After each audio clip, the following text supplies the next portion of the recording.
ಸಂದರ್ಭದಲ್ಲಿ ಹೇಳ್ತಾ ಇದ್ದೀವಿ, ಭಾಳಷ್ಟು ರಿಪೋರ್ಟ್ಗಳು ಹೇಳ್ತಾ ಇದ್ದಾರೆ, ತಜ್ಞರು ಹೇಳ್ತಾ ಇದ್ದಾರೆ, ತಜ್ಞರ ಅಭಿಪ್ರಾಯ ಇದೆ, ಇಲ್ಲ ನಮ್ಮಲ್ಲಿ ಮ್ಯಾನುಫ್ಯಾಕ್ಚರಿಂಗ್ ಸೆಕ್ಟರ್ ವೀಕಾಗಿ ಹೋಗಿಬಿಟ್ಟದ ಅಂತ.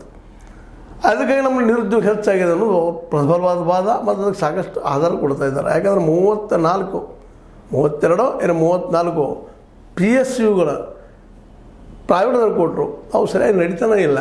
ಹೀಗಾಗಿ ಉದ್ಯೋಗವೂ ಇಲ್ಲ, ಮತ್ತು ಸ್ಟ್ಯಾಂಡರ್ಡ್ ಆಫ್ ದ ಮಟೀರಿಯಲ್ಸ್ ಅಥವಾ ರಫ್ತು ಮಾಡಲು ಯೋಗ್ಯ ಇರುವಂಥ ವಸ್ತುಗಳ ಸ್ಟ್ಯಾಂಡರ್ಡ್ನೆಸ್ಸು ಹೈ ಇಲ್ಲ.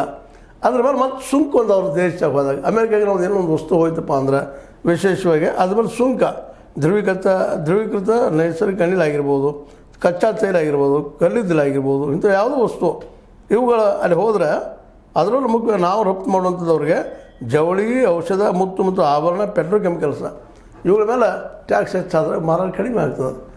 ಒಟ್ಟಾರೆಯಾಗಿ ಈ ನಮ್ಮ ಮೋದಿಯವ್ರ ಸರ್ಕಾರ ಇವತ್ತು ಅಮೇರಿಕಾ ಮುಂದೆ ಏನಪ್ಪ ಅಂದ್ರೆ ಅವ್ರು ಹೇಳಿದಂಗೆ, ಅವ್ರು ಆಜ್ಞಾಪಿಸಿದಂಗೆ ಕೆಲಸ ಮಾಡೋದು ಅನಿವಾರ್ಯ ಅನ್ನೋಂಥ ಸ್ಥಿತಿಗೆ ಬಂದು ನಿಲ್ಲಿಸಿದ್ದಾರೆ. ಇದು ದೊಡ್ಡ ಸೋಲು ಅಂತ ನಾವು ಹೇಳಬೇಕಾಗಿದೆ. ಅವ್ರು ಹೇಳ್ಬೋದು ಇವತ್ತು, ಇಲ್ಲ ನಾವು ಸಾಧಿಸಿದ್ದೀವಿ, ಮಾಡಿದ್ದೀವಿ, ಸಾಕಷ್ಟು ಇಂಪ್ರೂವ್ ಮಾಡಿದ್ದೀವಿ, ಹಿಂದಿನವ್ರಿಗೆ ಹೆಚ್ಚು ಮಾಡಿದ್ವಿ, ನೀರು ನಾವು ಭಾಳ ಮುಂದೆ ಹೋಗಿದ್ವಿ, ಹಾಗೆ ಹೇಳ್ಬೋದು, ಕೋಟಿಗಳು ಹೆಚ್ಚಾಗಿ ಹೇಳ್ಬೋದು, ಇಲ್ಲ ಅಂತಲ್ಲ. ಆದರೆ ಇವತ್ತಿನ ಕೋಟಿಗೂ ಅದೇ ನೆಹರೂರವ್ರ ಸಮಯದಲ್ಲಿ ಕೋಟಿಗೂ ಎಷ್ಟು ಅಂತರ ಅಂದ್ರೆ ಅಜಗಜಾಂತರ ಅಂತರ. ಆವತ್ತು ₹6 ಒಂದು ಪೌಂಡ್ ಇತ್ತು, ₹4 $1 ಇತ್ತು. ಅಂದರೆ ಎಷ್ಟು